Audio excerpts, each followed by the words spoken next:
میں نے شیخ الہند جو علماء دیوبند کے سب کے استاد اور اس دیوبند مدرسہ کے پہلے شاگرد ہیں، 1864 میں دیوبند کی بنیاد رکھی گئی۔ اللہ تعالیٰ ان علماء حقانی کو جزائے خیر عطا فرمائے۔ انگریز کی محنت تھی کہ انڈیا کو اسپین بنا دیں، جیسے اسپین سے اسلام کا نام مٹ گیا۔ 800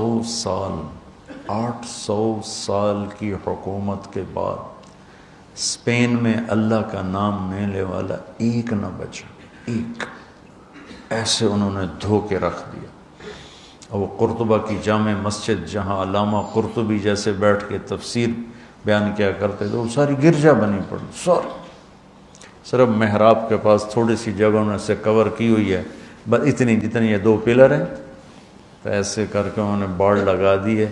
وہ محراب اپنی اصل جگہ میں بالکل درمیان میں انہوں نے گرجا بنا دیا، بت رکھے ہوئے ہیں، تصویریں ہیں، مسجد کے در و دیوار روتے ہیں، نوحہ گناہ ہے کہ ہائے مسجد مرثیہ خواہیں کہ نمازی نہ رہے۔ مرثیہ تو مسجد قرطبہ کا میں دیکھ کر آیا ہوں۔ تو انگریز کی یہ محنت تھی کہ یہاں سے دھو دیا جائے اسلام کو۔ اللہ علماء دیوبند کے درجات بلند فرمائے۔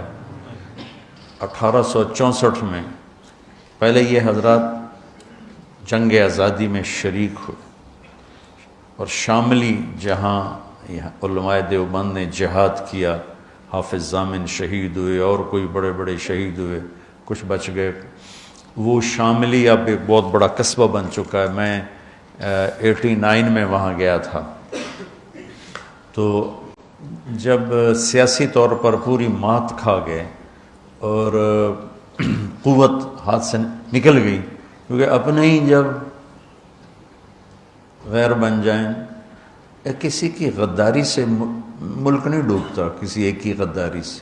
وہ ایک دیگ کا چاول ہوتا ہے، سارے ہی بگڑ چکے ہوتے ہیں، تب تباہی آتی ہے، تب غداری بھی اپنی قوت دکھاتی ہے، ورنہ ایک آدھ کی غداری سے قوم ہو تو اس سے کچھ نہیں ہوتا ہے۔ تو ذرا میر جعفر نہیں، سارے ہی اسی کا شکارہ بن، میر صادق نہیں، سب ایسے ہو چکے تھے۔ تو وہ جنگ آزادی اپنوں ہی کا شکار ہو گئی۔ ایک رجب علی تھا، ایک نجف خان تھا، ایک الہی بخش تھا، ایک شجاع الدولہ تھا۔ یہ لوگ تھے جنہوں نے دلی کا راستہ صاف کیا انگریز کے لیے، تو اپنے ہی تھے۔ اس کے بدلے میں رجب علی کو انہوں نے اتنا سونا دیا کہ اس نے امبالے میں پورا ایک فوارہ سونے کا بنایا جس میں شراب نکلتی تھی۔ وہ کمبخت شام کو بیٹھ کے شراب پیتا تھا اپنے ساتھیوں کے ساتھ، کہ وہ پانی کی وجہ وہ شراب نکلتی تھی۔ تو اس طرح جب قوم ڈوبتی ہے، اس کے افرادوں کے ضمیر بک جاتے ہیں، تو پھر ملاح کشتی کے پھٹے ٹوٹ جائیں تو ملاح کہاں پار لگائے گا اسے؟ تو ہندوستان کی قیادت اور وہاں کی جو ریاستیں تھیں وہ اپنی استعدادیں ختم کر چکی تھیں، تو اللہ تعالیٰ نے چند لوگوں کے دل میں ڈالا کہ اب اسلام کو بچایا جائے۔ اب پھیلانے کی بجائے بچانے کا فکر تھا۔ تو 1864 میں مولانا قاسم صاحب نانوتوی رحمۃ اللہ تعالیٰ علیہ نے دیوبند میں ایک چھپر ڈالا، مسجد بنائی بغیر چھت کے، اور ایک چھپر جس میں ایک طالب علم اور ایک استاد اور ایک انار کا درخت۔ 89 میں وہ انار کا درخت میں دیکھ کے آیا تھا، وہ 1864 اور میں گیا تھا 1999۔ 100 سال سے اوپر انار کا درخت 15-20 سال کے بعد خشک ہو جاتا ہے۔ ہم تو ہمارا باغ تھا انار کے، والد صاحب نے لگایا تھا، ہم تو سنبھال ہی نہ سکے، پھر ہم نے اکھڑوا دیا سارا۔ تو وہ 15-20 سال سے اوپر انار کا درخت نہیں جاتا، خشک ہو جاتا۔ تو اس انار کو 100 سال سے اوپر ہو چکا تھا اور وہ سبز کھڑا ہوا تھا۔ چھتے والی مسجد کہتے ہیں جہاں، وہ مولانا سید خان صاحب، میں اور کچھ اور ان کے ساتھی، ہم وہاں دیوبند گئے تھے، تو وہاں وہ انار کا درخت دیکھا تھا تھوڑا سا۔ اور بعد میں پتہ نہیں کس کے دل میں آیا کہ یہ تو لوگ اس کی اب وہ کوئی عقیدت میں پتے لے رہا ہے، کوئی کچھ لے رہا ہے، انہیں کاٹ کے ہی پھینک دیا۔ میرے جی میں تھا کاٹتے نہیں، ویسے اس کی حفاظت رکھتے تھے، ایک تاریخی چیز ہوتی، یادگار ہوتی، جب تک کھڑا رہتا، اتنا غلوب بھی ٹھیک نہیں ہے۔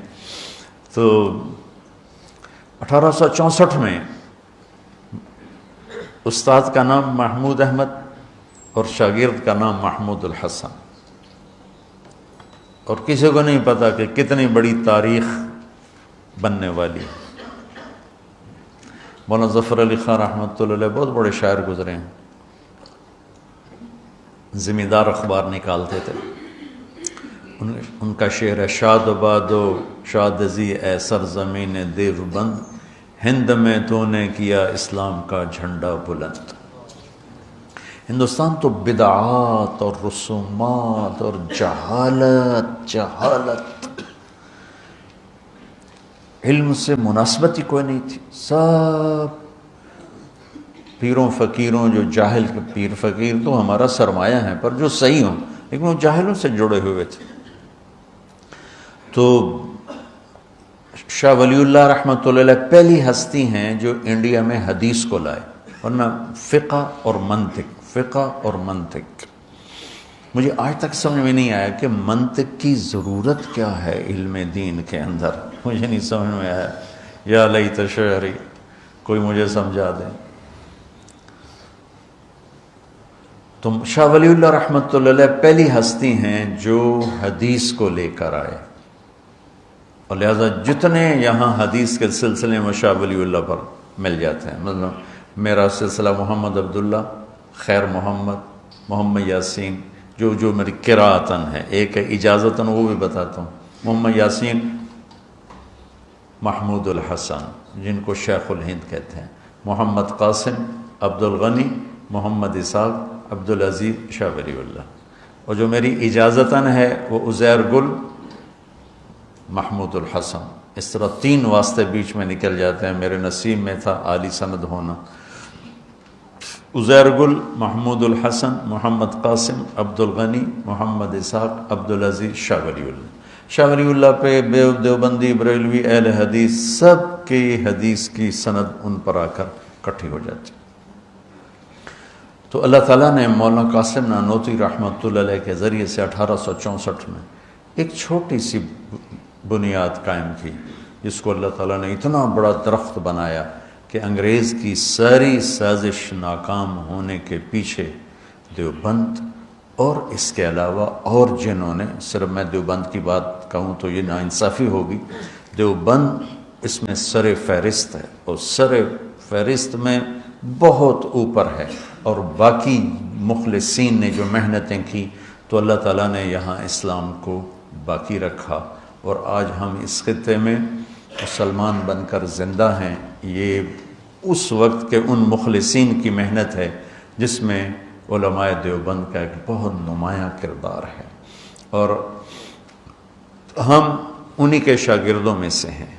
اہل السنت والجماعت کی ترجمانی جو انہوں نے فرمائی اور کی، ہم اس کو زیادہ صحیح کہتے ہیں، اور باقی سب کا احترام کرتے ہیں، سب کو عزت دیتے ہیں، سب کے لیے اچھے جذبات رکھتے ہیں، کسی کے لیے نفرت، کسی کے لیے کفر کے دعوے کرنے سے ہم بیزار ہیں اور بری الذمہ ہیں۔ تو شیخ الہند رحمۃ اللہ علیہ کی میں بات آپ کو سنا رہا تھا، یہ پہلے استاد بنے، پہلے شاگرد بنے، پھر پہلے استاد بنے، پھر یہ شیخ الحدیث بنے۔